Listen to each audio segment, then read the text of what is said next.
এই পার্টির প্রধান এই কাউন্সিলে আপনাদের সবাইকে আমি শুভেচ্ছা, অভিনন্দন এবং ভালোবাসা জানাই। এবং একই সাথে আমি সারা দেশ থেকে যারা আপনারা এই কাউন্সিলে হাজির হয়েছেন এই শীতের মধ্যে আপনাদের সবাইকে আমি শুভেচ্ছা জানাচ্ছি। আপনারা গণতান্ত্রিকভাবে পার্টির নতুন যে নেতৃত্ব আপনারা নির্বাচিত করেছেন, আমি সভাপতি, সাধারণ সম্পাদক সহ সবাইকে শুভেচ্ছা জানাচ্ছি।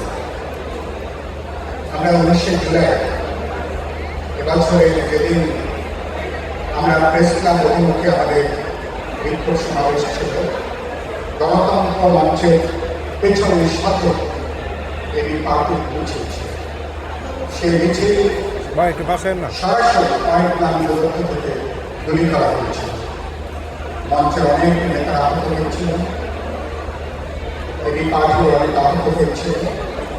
আপনাদের সাথে এলাকার এই ফেস্টিভ্যাল বিরোধী লড়াই রাজপথে লড়তে লড়তে খানিকটা আমাদের গড়ে গেছে। ফলে রাজপথের ঐক্যটা আশা করি এই ঐক্যটা পরবর্তী যে রাজনৈতিক অভিযান সেখানে ঐক্যটা আরো সংহত হবে, ঐক্যটা আরো জোরদার হবে। এটা নিশ্চয়ই আমরা দেখতে চাই। যে সময় আপনারা এই সম্মেলনটা করছেন সেই সময়টা অত্যন্ত গুরুত্বপূর্ণ এবং আমরা একটা অসাধারণ একটা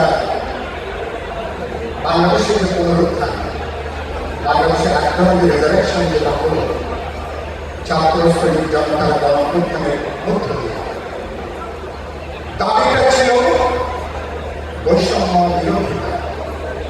কিন্তু 5 মাস পার হয়ে গেছে, অনেক বিষয় নিয়ে আমরা আলোচনা করছি, সংস্কারের অনেক এজেন্ডা নিয়ে আলোচনা করছি, কিন্তু এখনো পর্যন্ত অর্থনৈতিক বৈষম্য, সামাজিক বৈষম্য, সাংস্কৃতিক বৈষম্য, সংখ্যালঘু অংশের সাথে আমার জাতিগত এবং ধর্মীয় সংখ্যালঘুদের মধ্যে নানা ক্ষেত্রে যে বৈষম্য আছে সেই বৈষম্য নিয়ে এখনো পর্যন্ত গুরুত্বপূর্ণ কোনো আলোচনা নেই।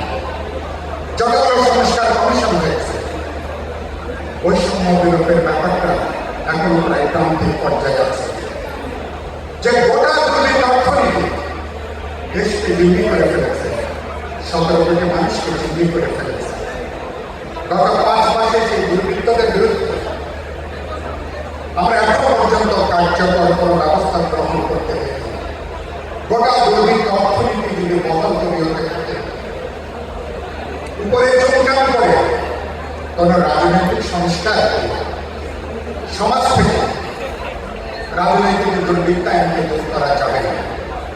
ফলে আমি অন্তর্বর্তী সরকারকে, সকল রাজনৈতিক দলকে যেটা বলতে চাই যে আজকে যদি সত্যি সত্যি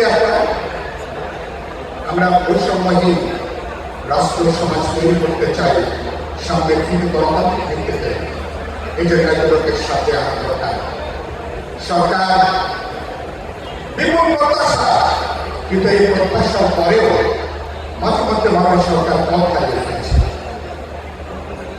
সরকার মাঝে মধ্যে মানে হোঁচট খেয়ে পড়ছে। দুদিন আগে তারা 100টা পণ্যের নিত্য প্রয়োজনীয় পণ্যের উপরে তারা 5 থেকে 15% ভ্যাট কর তারা আরোপ করেছে।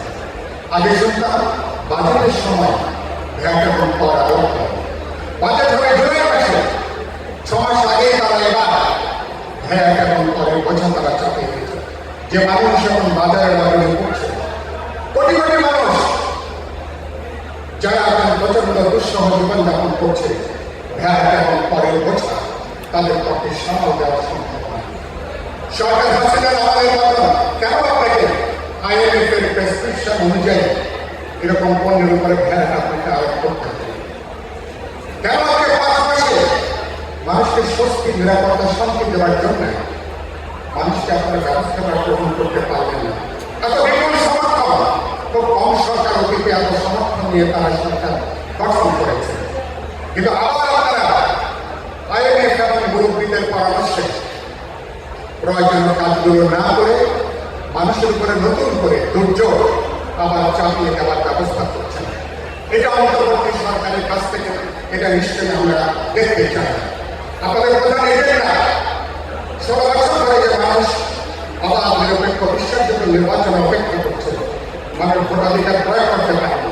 আপনাদের এজেন্ডা হচ্ছে বাজার নিয়ন্ত্রণ করে, মানুষের জানমালের হেফাজত করে, প্রয়োজনীয় আমরা বলেছি রূপান্তরগুলো সম্ভব করে, সংস্কারগুলো সাধন করে, আলাপ আলোচনা করে, একটা ন্যাশনাল কনসেনসাস বিল্ড আপ করে আপনারা জাতীয় নির্বাচনের ব্যবস্থা করবেন।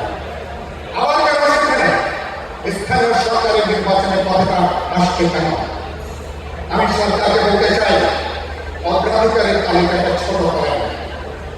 আপনাদের উচ্চাভিলাষী যদি প্রকল্প নিতে যান, ইতিমধ্যে অনেকগুলো বাক্স আপনারা খুলে ফেলেছেন। বাক্সগুলোকে এখন বন্ধ করা দরকার, বাক্স কাজগুলোকে গুটিয়ে আনা দরকার, এবং না হলে সরকার পথ করানোর ঝুঁকি থাকবে। এবং আমরা প্রায় দেখছি আপনারা এক একজন এক এক কথা বলছেন, সরকারের পক্ষে নাকি অনেকগুলি সরকার কাজ করছে। সুতরাং আমরা দেখতে চাই যেহেতু এই সরকারকে আমরা যে বিপুলভাবে সরকারকে আমরা যাতে সমর্থন জুগিয়ে যাচ্ছি, এই সমর্থনটা সরকার পুরোপুরি গ্রহণ করতে পারছেন না। আমাদের আস্থা বিশ্বাসের পুরোপুরি মর্যাদা সরকার কিন্তু রাখতে পারছেন না, হিসাব করা দরকার। আমি তোমাকে বলেছি, আসিফ নজরুল একবার বলেছিলেন, ভাই আমাদেরকে মায়া নিয়ে সমালোচনা করবেন। এটা তো আমাদের সরকার, অভ্যুত্থানের সরকার।